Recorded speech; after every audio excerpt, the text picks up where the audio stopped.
आज का टॉपिक है गत्यात्मक वैकल्प।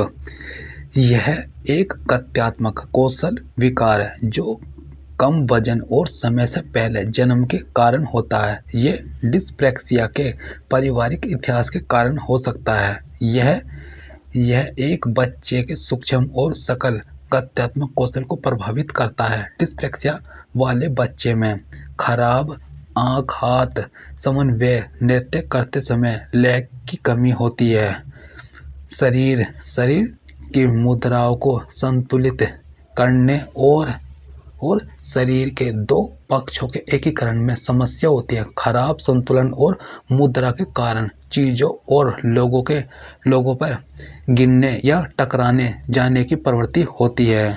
डिस्प्रेक्सिया का कोई इलाज नहीं है, लेकिन कई उपचारों से बच्चे को अपनी समस्याओं का सामना करना आसान हो सकता है। भाषा विकास, यह एक भाषा विकार जो किसी व्यक्ति की संवाद करने की क्षमता को प्रभावित करता है। यह अचानक स्ट्रोक या सिर की चोट के बाद हो सकता है या मस्तिष्क के बढ़ते ट्यूमर या बीमारी से धीरे धीरे विकसित हो सकता है। इसमें है अस्वस्थता किसी व्यक्ति की लिखित और बोली जाने वाली भाषा को व्यक्त करने और समझने की क्षमता को प्रभावित करता है। एक बार अंतर्निहित कारण का इलाज किया जाता है। वाचाघात के लिए मुख्य उपचार भाषण चिकित्सा है। Attention deficit hyper activity disorder attention deficit hyper activity disorder यह एक प्रकार का विकासात्मक या व्यवहार संबंधी विकार है जिसकी अनिवार्य विशेषता असावधानी, अति सक्रियता और आवेग का एक निरंतर स्वरूप है जो आमतौर पर विकास के तुलनीय स्तर पर व्यक्तियों में देखा जाता है। ADHD के साथ जुड़े विशिष्ट व्यवहार हैं। सभी स्थितियों में खराब ध्यान, कार्यों में तत्काल परिणाम न आने से कम दृढ़ता, आवेगपूर्णता, सामान्य बच्चों की तुलना में अधिक सक्रिय या बेचैन, नियमों और विनियमों का पालन करने में कठिनाई, ऑटिस्टिक स्पेक्ट्रम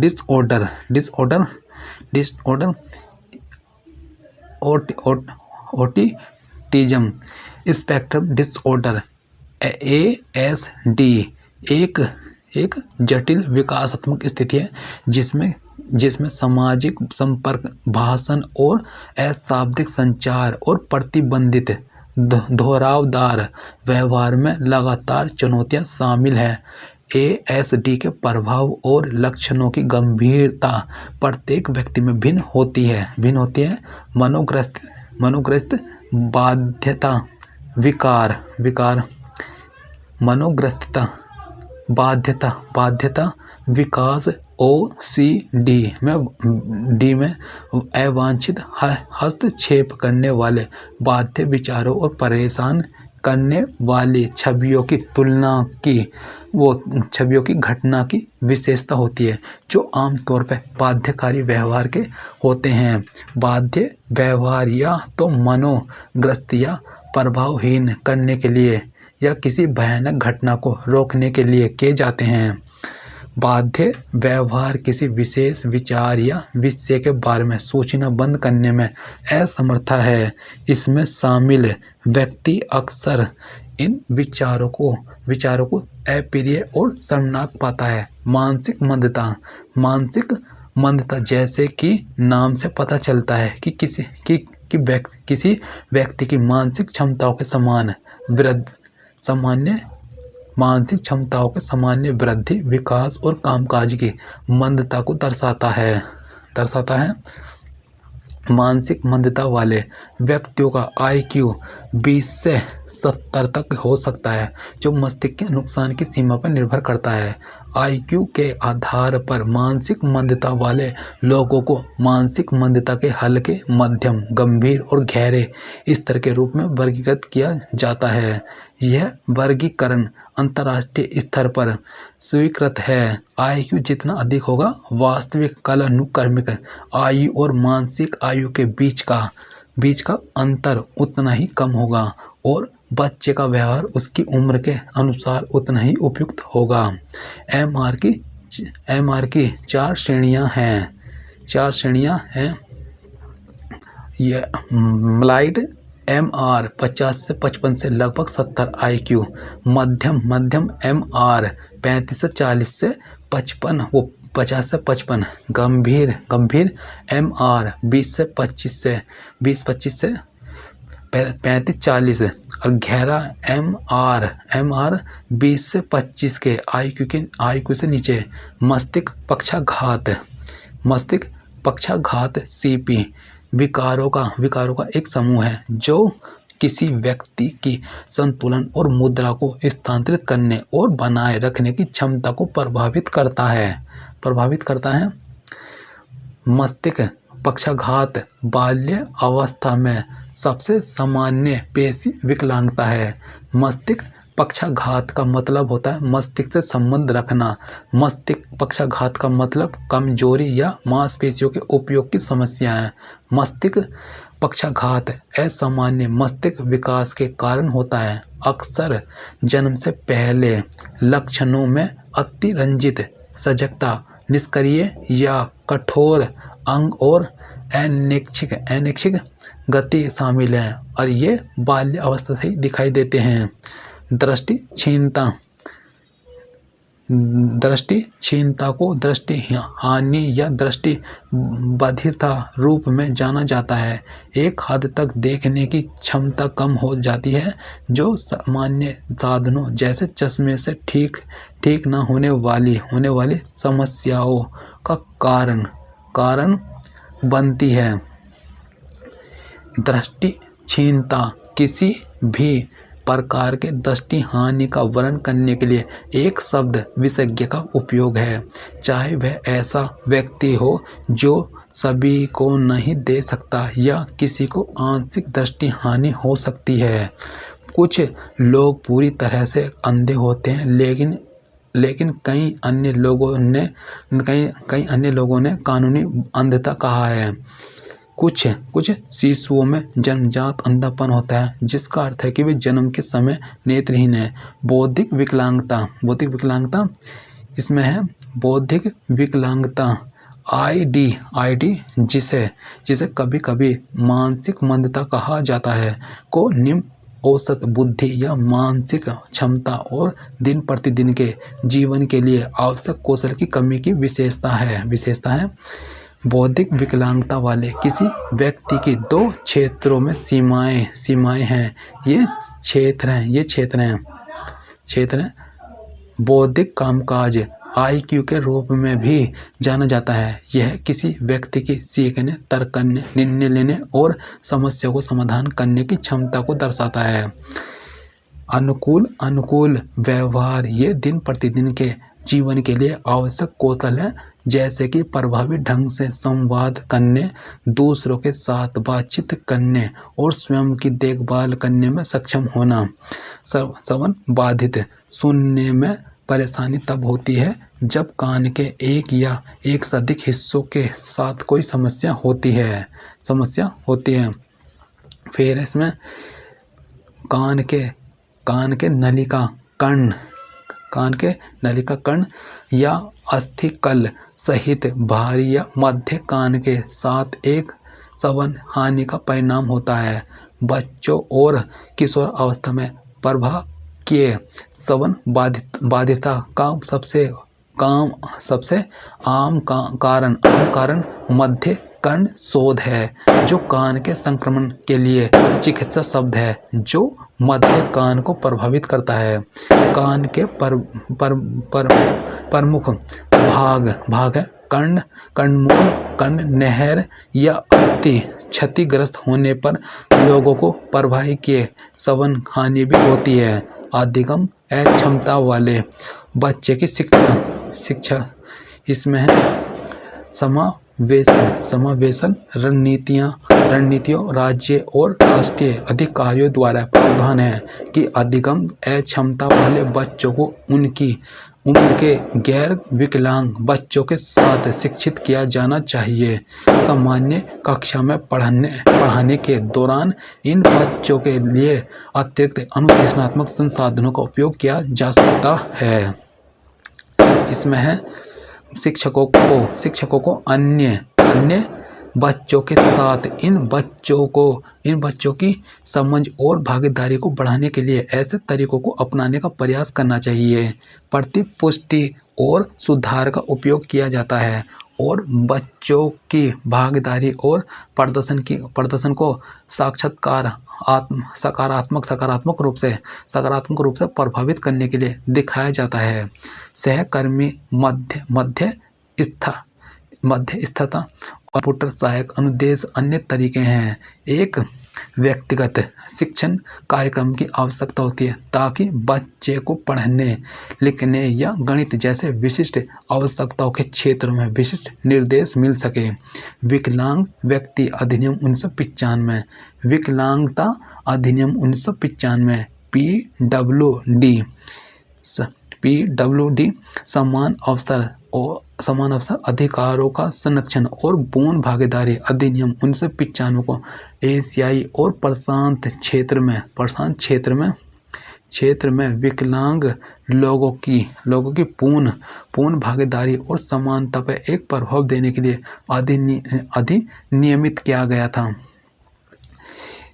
1995 के PWD अधिनियम के अनुसार पर्सन विद डिसेबिलिटी का अर्थ है एक ऐसा व्यक्ति जो चिकित्सा प्राधिकरण द्वारा प्रमाणित किसी भी विकलांगता से 40% से कम पीड़ित ना हो। इसके अंतर्गत निम्नलिखित अक्षमताओं को शामिल किया जाता है। अंधापन एक ऐसी स्थिति को संदर्भित करता है जहां व्यक्ति निम्नलिखित में किसी भी स्थिति से पीड़ित होता है जिसका नाम है कम दृष्टि वाले व्यक्ति का अर्थ है उपचार या मानक अपवर्तक सुधार के बाद भी दृश्य कार्य प्रणाली की क्षति वाला व्यक्ति, लेकिन जो उचित सहायक उपकरण के साथ किसी कार्य की योजना या निष्पादन के लिए दृष्टि का उपयोग करने या संभावित रूप से सक्षम है। कुष्ठ रोग से पीड़ित व्यक्ति का अर्थ है कोई भी व्यक्ति जो कुष्ठ रोग से उपचारित है। श्रवण क्षति का अर्थ है 60 डेसिबल या उससे अधिक आवृत्ति की संवादी श्रेणी सुनने में कमी आना। इसमें है गतिशील विकलांगता और मस्तिष्क पक्षाघात। गतिशील विकलांगता का अर्थ है हड्डियों, जोड़ों या मांसपेशियों की विकलांगता जो अंगों के आंदोलन या मस्तिष्क पक्षाघात के किसी भी रूप में पर्याप्त प्रतिबंध के लिए अग्रणी है।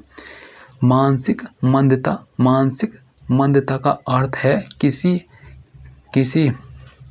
ऐसे व्यक्ति के दिमागी अवरुद्ध या अपूर्ण विकास की स्थिति जो विशेष रूप से बुद्धि की अति क्षमता की विशेषता है।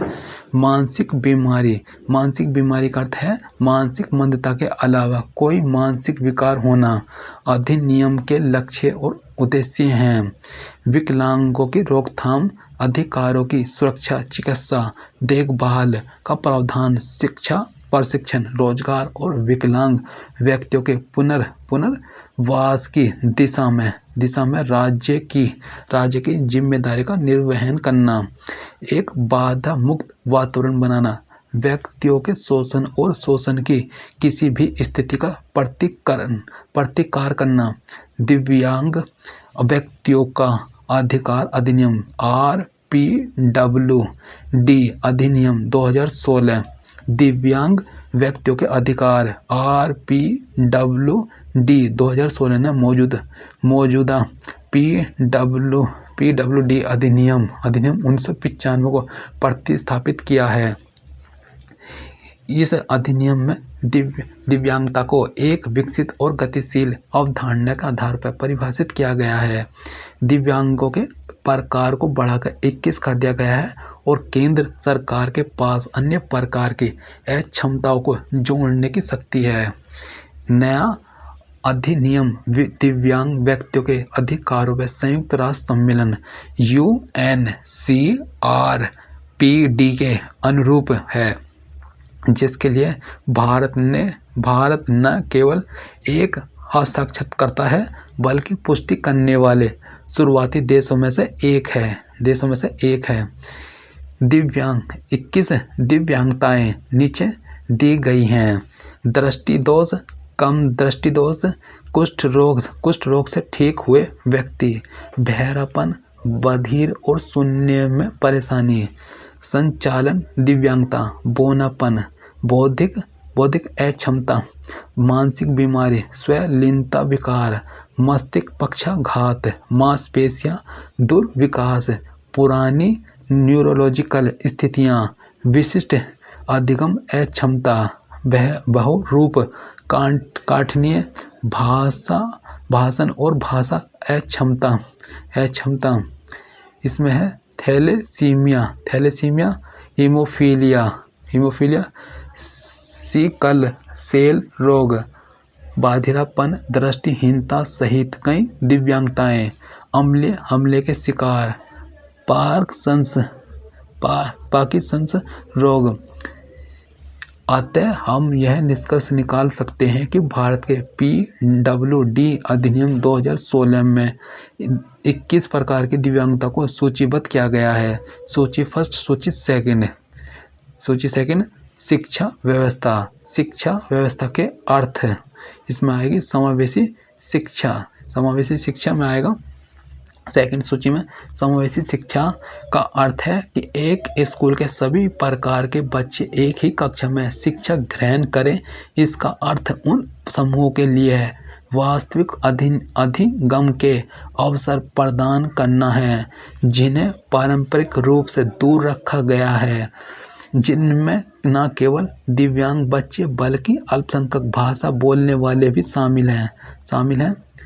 इसमें है फिर विशिष्ट शिक्षा में आएगा।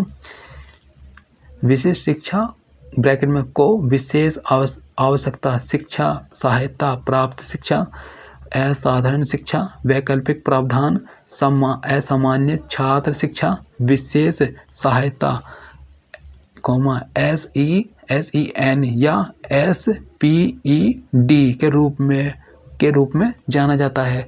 छात्रों को इस तरह से शिक्षित करने का अभ्यास है जो उनकी व्यक्तिगत भिन्नताओं, अक्षमताओं और विशिष्ट जरूरतों को समायोजित करता है। एकीकृत शिक्षा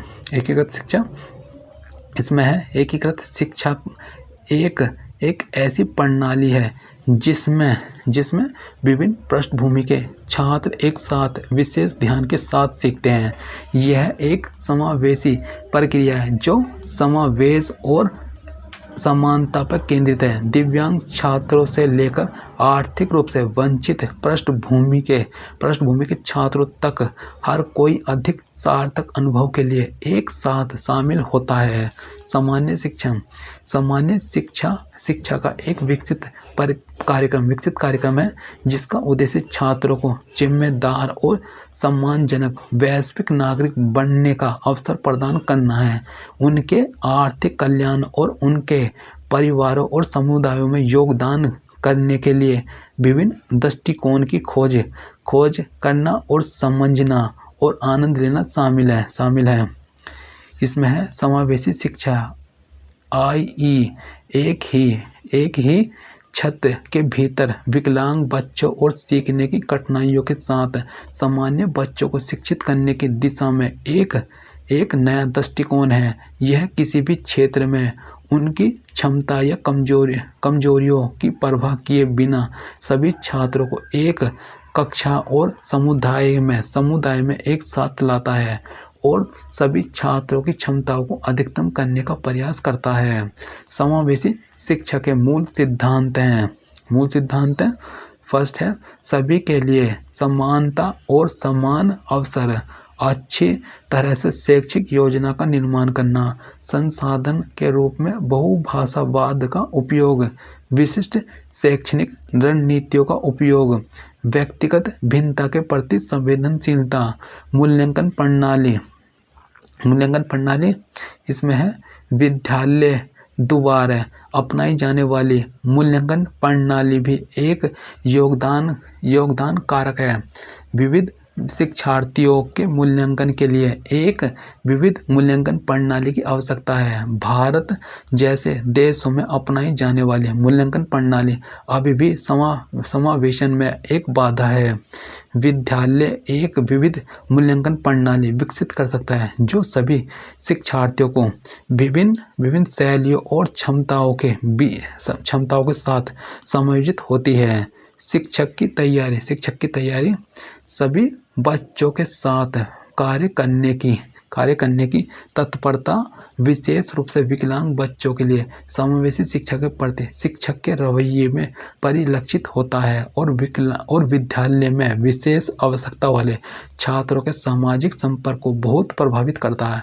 एक शिक्षक की मनोवृत्ति अधिगम परिवेश के पीछे प्रेरक शक्ति है। जब शिक्षक सभी शिक्षार्थियों और उनकी समावेशन प्रक्रिया के प्रति सकारात्मक दृष्टिकोण रखता है तो छात्र स्वचालित रूप से ऐसे अधिगम परिवेश का हिस्सा बनने के लिए स्वागत और प्रेरित महसूस करते हैं। इसमें शिक्षार्थी की मनोवृत्ति सामान्य कक्षाओं में शिक्षा प्राप्त करने के प्रति एक समावेशी शिक्षा में नियुक्ति के लिए एक महत्वपूर्ण कारक है। दिव्यांग बच्चे अक्सर कलंक और भेदभाव का बोझ ढोते हैं जो सामान्य लोगों के बीच रहने के प्रति नकारात्मक दृष्टिकोण विकसित करता है। ऐसे बच्चों के शैक्षिक विकल्प अक्सर विशेष विद्यालयों तक सीमित होते हैं जहां वे विकलांग बच्चों के साथ शिक्षा प्राप्त कर सकते हैं। इसमें है इस स्कूल मानसिक स्वास्थ्य की अवधारणा सभी छात्रों और कर्मचारियों के लिए मानसिक स्वास्थ्य के उपचारात्मक, निवारक और प्रोत्साहक आयामों को संबोधित करना, मार्गदर्शन और परामर्श के लिए प्रावधान है। मानसिक स्वास्थ्य को भावनात्मक और मनोवैज्ञानिक कल्याण की स्थिति के रूप में परिभाषित किया जा सकता है जिसमें एक व्यक्ति समाज में कार्य करने और रोजमर्रा की जिंदगी की सामान्य मांगों को पूरा करने के लिए अपनी संज्ञानात्मक और भावनात्मक क्षमताओं का उपयोग करने में सक्षम होता है। इसमें है इसे विचार मनोदशा और व्यवहार के संदर्भ में मानसिक कार्यों के सफल प्रदर्शन की स्थिति के रूप में भी परिभाषित किया जा सकता है। यह अवस्था बदले में उत्पादक गतिविधियों, दूसरों के साथ संबंधों को पूरा करने, अनुकूल करने, बदलने और प्रतिकूल परिस्थितियों का सामना करने की क्षमता में परिणत होती है। मानसिक स्वास्थ्य को भावनात्मक और मनोवैज्ञानिक कल्याण की स्थिति के रूप में परिभाषित किया जा सकता है जिसमें एक व्यक्ति समाज में कार्य करने और रोजमर्रा की जिंदगी की सामान्य मांगों को पूरा करने के लिए अपनी संज्ञानात्मकता और भावनात्मक क्षमताओं का उपयोग करने में सक्षम होता है। इसे विचार, मनोदशा और व्यवहार के संदर्भ में मानसिक कार्यों के सफल प्रदर्शन की स्थिति के रूप में भी परिभाषित किया जा सकता है। यह अवस्था बदले में उत्पादक गतिविधियों, दूसरों के साथ संबंधों को पूरा करने, अनुकूलन करने, बदलने और प्रतिकूल परिस्थितियों का सामना करने की क्षमता में परिणत होती है। छात्रों के मानसिक स्वास्थ्य को बनाए रखने के लिए शिक्षक निम्नलिखित कार्य कर सकता है। सह पाठ्यक्रम गतिविधियों का प्रावधान। सह पाठ्यक्रम गतिविधियाँ यह जोनलाइज करने का एक साधन है। छात्रों की प्रवृत्ति स्वास्थ्य और उपयोगी चैनलों में सह पाठ्यक्रम गतिविधियाँ मूल्यवान अवसर प्रदान करती है, जिनमें इन ड्राइव को शैक्षिक लाभ के लिए पंजीकृत किया जा सकता है। ये गतिविधियाँ इस प्रकार छात्रों की योग्यता, रुचियों और क्षमताओं को पूरा करती है और अच्छे मानसिक स्वास्थ्य के लिए एक निर्धारक कारक के रूप में कार्य करती है। अभिव्यक्ति स्वतंत्रता की अनुमति देना। अभिव्यक्ति की स्वतंत्रता किसी भी मुद्दे या विषयों के बारे में अपने विचारों, विश्वासों और भावनाओं को व्यक्त करने की व्यक्ति की क्षमता को संदर्भित करती है। इसमें छात्रों को अपने विचारों और विश्वासों को उस तरीके से व्यक्त करने की अनुमति देकर जैसे वे चाहते हैं। शिक्षक उन्हें एक स्वस्थ दिमाग विकसित करने का अवसर प्रदान कर सकते हैं। रुचियों के अंतर पर ध्यान देना। प्रत्येक बच्चा शारीरिक और मनोवैज्ञानिक पहलुओं पर दूसरों से भिन्न होता है और उसकी अपनी व्यक्तिगत सीखने की आवश्यकता होती है। इसलिए व्यक्ति अपने हितों में आपस में भिन्न होते हैं। इसमें है बच्चों और किशोरों के हित में स्पष्ट अंतर खेल, स्कूल की गतिविधियों और स्कूल स्तर पर और लगभग हर कक्षा में विषय वस्तु के विभिन्न क्षेत्रों में देखा जाता है। रुचियों में अंतर पर ध्यान देकर उन्हें सीखने का बेहतर अनुभव और मानसिक स्वास्थ्य प्रदान किया जा सकता है। मानसिक स्वास्थ्य को बढ़ावा देने के लिए कुछ गतिविधियाँ की जा सकती हैं। शैक्षिक संस्थानों में मानसिक स्वास्थ्य को बढ़ावा देना। मानसिक स्वास्थ्य जागरूकता न केवल ऐसी स्थितियों से निपटने में मदद करेगी, बल्कि शिक्षकों और छात्रों को भी अधिक चौकस बनाएगी। मतलब शैक्षिक संस्थानों के मानसिक स्वास्थ्य को बढ़ावा देना, मानसिक स्वास्थ्य जागरूकता न केवल ऐसी स्थितियों से निपटने में मदद करेगी, बल्कि शिक्षकों और छात्रों को भी अधिक चौकस बनाएगी ताकि वे किसी भी मानसिक स्वास्थ्य समस्या की पहचान कर सके, जिसका शीघ्र उपचार किया जा सके।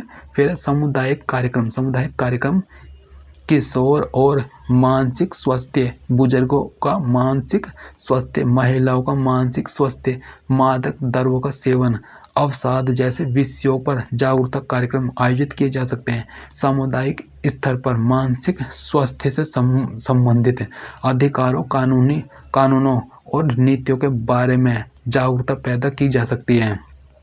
मानसिक स्वास्थ्य को बढ़ावा देना और कार्यस्थल में हस्तक्षेप। कार्यस्थल पर भी मानसिक स्वास्थ्य को बढ़ावा देने की आवश्यकता है। अधिकांश व्यक्ति अपना अधिकांश समय कार्यस्थल पर व्यतीत करते हैं। कर्मचारियों के लिए योग, ध्यान, विश्राम तकनीकों आदि पर नियमित सत्र आयोजित किए जा सकते हैं। इसमें विशेष आबादी के लिए कार्यक्रम। विशेष आबादी के लोग मानसिक स्वास्थ्य समस्याओं और विकारों के विकास के प्रति अधिक संवेदनशील होते हैं। विशेष आबादी के लिए कार्यक्रम जैसे प्री स्कूल, मनोवैज्ञानिक, सामाजिक हस्तक्षेप, गर्भवती महिलाओं के घर का दौरा, बुजुर्गों में पोषण और मनोवैज्ञानिक सामाजिक हस्तक्षेप भी समाज में समग्र मानसिक स्वास्थ्य को बढ़ावा देने में मदद करेंगे। हिंसा रोकथाम कार्यक्रम के लिए भी कार्यक्रम आयोजित करने की जरूरत है। यह बदले में मानसिक स्वास्थ्य के मुद्दों को रोकने में मदद करेगा। इस तरह के कार्यक्रम विभिन्न संगठनों, शैक्षणिक संस्थानों और सामुदायिक स्तर पर भी आयोजित किए जा सकते हैं। यह पेरेंटिंग इंटरवेंशन प्रोग्राम परिवार किसी भी व्यक्ति के जीवन में महत्वपूर्ण भूमिका निभाता है और माता पिता किसी के जीवन में महत्वपूर्ण लोग होते हैं। माता पिता के लिए जागरूकता और हस्तक्षेप कार्यक्रम भी आयोजित किए जा सकते हैं ताकि उन्हें मानसिक स्वास्थ्य समस्याओं और विकारों के लक्षणों की पहचान करने और शीघ्र समस्या प्राप्त करने में मदद मिल सके। सकारात्मक मानसिक स्वास्थ्य को बढ़ावा देना केवल मानसिक स्वास्थ्य समस्याओं और विकारों पर ध्यान देना काफ़ी नहीं है। हमें सकारात्मक मानसिक स्वास्थ्य को बढ़ावा देने पर भी ध्यान देने की आवश्यकता है। यह फिर से विभिन्न स्तरों विभिन्न कार्यक्रमों, जागरूकता कार्यक्रमों और गतिविधियों का आयोजन करके किया जा सकता है। मानसिक स्वास्थ्य भलाई की एक अवस्था है जिसमें प्रत्येक व्यक्ति अपनी क्षमता का एहसास करता है, जीवन के सामान्य तनाव का सामना कर सकता है, उत्पादक और फलदायी रूप से काम कर सकता है और अपने या अपने समुदाय के लिए योगदान करने में सक्षम होता है।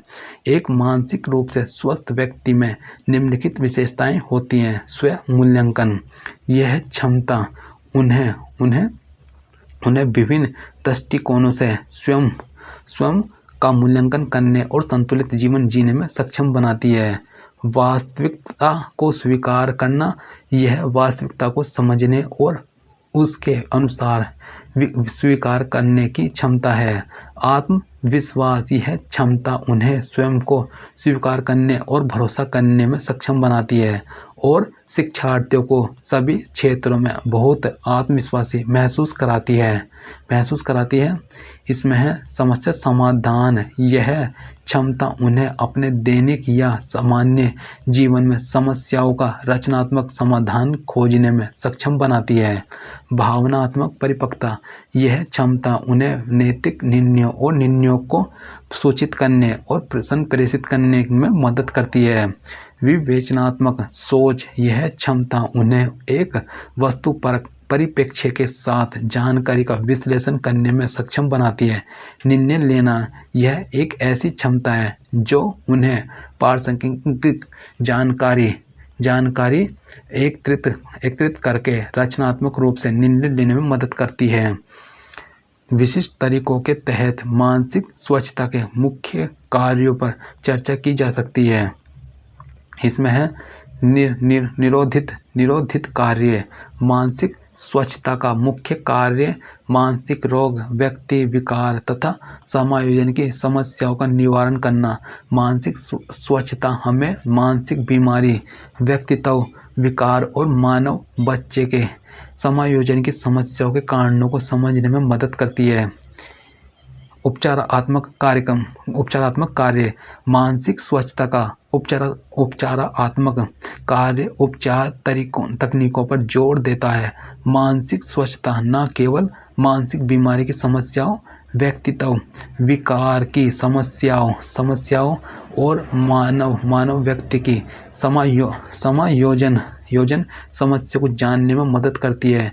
यह समस्याओं से राहत पाने के लिए उपचार की तकनीकों को जानने में मदद करता है। इसमें है आगे परिरक्षक कार्य।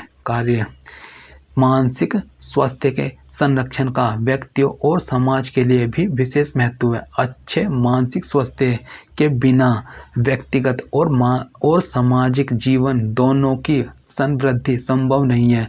मानसिक स्वच्छता का संरक्षक कार्य विशेष रूप से हमें मानसिक स्वास्थ्य के महत्व और इसके संरक्षण के लिए अपनाए जाने वाले उपायों, तकनीकों प्रक्रियाओं को जानने में मदद करता है। यह समारोह विशेष रूप से मानव जीवन और समाज के कल्याण से भी संबंधित है। मानसिक बीमारी के निवारण के लिए स्कूल द्वारा निभाई जाने वाली भूमिकाएं इसमें है स्कूल मानव बच्चे की सभी शारीरिक क्षमताओं और गुणों को विकसित करने में मदद करते हैं। यह अच्छे मानसिक स्वास्थ्य के महत्व को महसूस करने में मदद करता है। यह मानसिक जीवन की समस्या को जानने में मदद करता है। यह मानव व्यक्तित्व के सभी गुणों और क्षमताओं को विकसित करने में मदद करता है। यह मनुष्य को भावनात्मक रूप से मजबूत बनाने में मदद करता है। स्कूल उचित समायोजन की आवश्यकता और इसके साधनों को जानने में मदद करता है। यह शांतिपूर्ण जीवन जीने के लिए सभी मूल्यों के मूल्यों को महसूस करने में मदद करता है। इसमें है स्कूल एक बल्लेबाज संतुलन व्यक्तित्व विकसित करने में मदद करता है। स्कूल में मानसिक स्वास्थ्य समस्याओं को रोकने के लिए स्कूल जो उपाय अपना सकते हैं वे मूल्य शिक्षा और यौन शिक्षा। छात्रों को स्कूली पाठ्यक्रम के माध्यम से नैतिक मूल्यों का आयत किया जाना चाहिए। भ्रांतियों को दूर करने और विभिन्न यौन संबंधी समस्याओं से बचने के लिए बच्चों की उम्र के अनुसार यौन शिक्षा दी जानी चाहिए। अनुशासन शिक्षा बेहतर विकास के लिए स्कूल में अनुशासन ठीक से बनाए रखना चाहिए। शिक्षण प्रक्रिया आवश्यकता आधारित होनी चाहिए। परीक्षा प्रणाली को साफ और ठीक से मूल्यांकन किया जाना चाहिए। शिक्षक अभिभावक संबंध छात्रों के अभिभावकों के समुचित मानसिक विकास के लिए समय समय पर शिक्षक संघ का आयोजन किया जाना चाहिए। इससे उन्हें छात्रों की समस्याओं को जानने और समझने और उनका समाधान करने में मदद मिलेगी। छात्रों की यह अनुशासन बच्चों के मानसिक स्वास्थ्य को बनाए रखने में मदद करता है। इसमें है स्कूल में प्रबंधन तकनीक। स्कूल प्रबंधन की तकनीक प्रकृति में लोकतांत्रिक होनी चाहिए। छात्रों की समस्याओं का समाधान आपसी सहमति से होना चाहिए। शिक्षण प्रक्रिया आवश्यकता आधारित होनी चाहिए। परीक्षा प्रणाली को साफ और ठीक से मूल्यांकन किया जाना चाहिए। शिक्षक अभिभावक संबंध छात्रों के अभिभावकों के समुचित मानसिक विकास के लिए समय समय पर शिक्षक संघ का आयोजन किया जाना चाहिए। इससे उन्हें छात्रों की समस्याओं को जानने और समझने और उनका समाधान करने में मदद मिलेगी। मार्गदर्शन और परामर्श मार्गदर्शन में शिक्षा की पूरी प्रक्रिया शामिल होती है जो बच्चे के जन्म से शुरू होती है, जो कि व्यक्तियों को जीवन भर सहायता की आवश्यकता होती है। इसलिए यह कहना गलत नहीं है कि पालने से लेकर कब्र तक मार्गदर्शन की आवश्यकता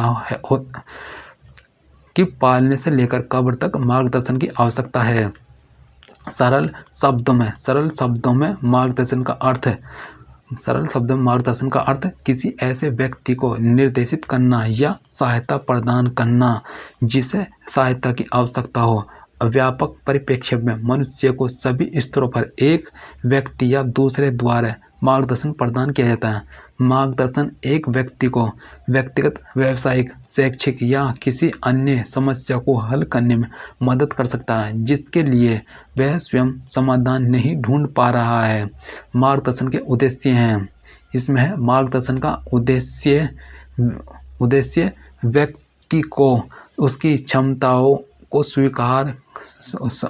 साकार करने में मदद करना है। इसका उद्देश्य व्यक्ति को उसकी समस्या को हल करने और उचित विकल्प और समायोजन करने में मदद करना। यह व्यक्ति को एक संतुलित जीवन जीने में मार्गदर्शन के उद्देश्य। इसमें है प्राथमिक शिक्षा पर मार्गदर्शन के उद्देश्य। यह छात्रों को स्कूल की गतिविधियों के प्रति बेहतर दृष्टिकोण विकसित करने में सहायता करता है। यह बच्चों को स्कूल की परंपराओं और स्कूल के नियमों के अनुकूल होने में सक्षम बनाता है। यह छात्रों को उनकी शारीरिक और भावनात्मक स्थिरता विकसित करने में सहायता करता है। यह छात्रों को उनकी समस्याओं की पहचान करने में सक्षम बनाता है।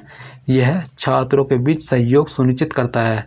यह प्राथमिक से हाई स्कूल में छात्रों के संक्रमण की सुविधा प्रदान करता है। यह बच्चों को हाई स्कूल के बारे में जानकारी प्रदान करता है। मार्गदर्शन की आवश्यकता इसमें है शिक्षित बेरोजगार युवाओं को उचित मार्गदर्शन प्रदान करके उनकी क्षमता के अनुकूल कार्य स्थितियों की पहचान करने में मदद की जा सकती है।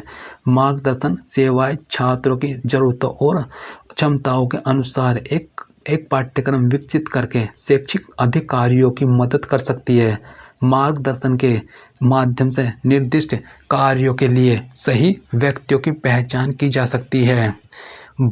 समाज में परिवर्तन के कारण समाज में परिवर्तन के कारण परिवार के भीतर संघर्षों की संख्या में वृद्धि हुई है और किशोर तनावपूर्ण स्थितियों से गुजर रहे हैं, जिसके परिणाम स्वरूप निराशा बढ़ रही है। जैसे जैसे जीवन पैटर्न तेजी से बदल रहा है और जटिल होता जा रहा है, माता पिता पर समाज की मांग बढ़ रही है, जिससे माता पिता और बच्चों के बीच व्यक्तिगत संपर्क कम हो गया है। मार्गदर्शन के माध्यम से छात्रों को उनकी क्षमताओं, रुचियों और योग्यताओं के अनुसार पाठ्यक्रम का चयन करने में मदद की जा सकती है। छात्रों को सही मार्गदर्शन चुनने में सक्षम बनाने के लिए मार्गदर्शन की आवश्यकता आवश्यक हो गई है। व्यक्तियों के समग्र व्यक्तित्व विकास के लिए भी मार्गदर्शन की आवश्यकता होती है। हमारे देश में कुछ समस्या क्षेत्र हैं जहां मार्गदर्शन की आवश्यकता है। ये क्षेत्र जाति की समस्याएं, नई आर्थिक नीतियों और सेवानिवृत्त व्यक्तियों की समस्याएं, महिलाओं की पारंपरिक छवि में बदलाव के साथ साथ परिवार के ढांचे में संतुलन बनाने के लिए मार्गदर्शन की जरूरत है। माता पिता, स्कूल और समुदाय के लिए मार्गदर्शन का महत्व। शिक्षक माता पिता को बच्चे की रुचियों और क्षमताओं की एक तस्वीर प्रदान कर सकते हैं, ताकि वे बच्चे को जान सकें, समझ सकें और स्वीकार कर सकें कि वह बेहतर मानसिक स्वास्थ्य के लिए स्थानीय समुदाय की आबादी की सहायता करना। पूरे स्कूल की कई तरह से मदद करे। उदाहरण के लिए छात्रों को उनकी रुचियों और योग्यताओं के आधार पर परामर्श द्वारा उनके पसंद के पाठ्यक्रमों में सहायता करना। स्कूल कार्यक्रम के उन पहलुओं के बारे में प्रशासन को जानकारी दे जो छात्रों के शैक्षिक कैरियर और व्यक्तिगत विकास से संबंधित हैं। मार्गदर्शन का दायरा शैक्षणिक उपलब्धि और प्रगति, व्यक्तिगत विकास, व्यक्तिगत सामाजिक संबंध, शैक्षिक और व्यावसायिक आवश्यकताओं के लिए व्यक्ति का संबंध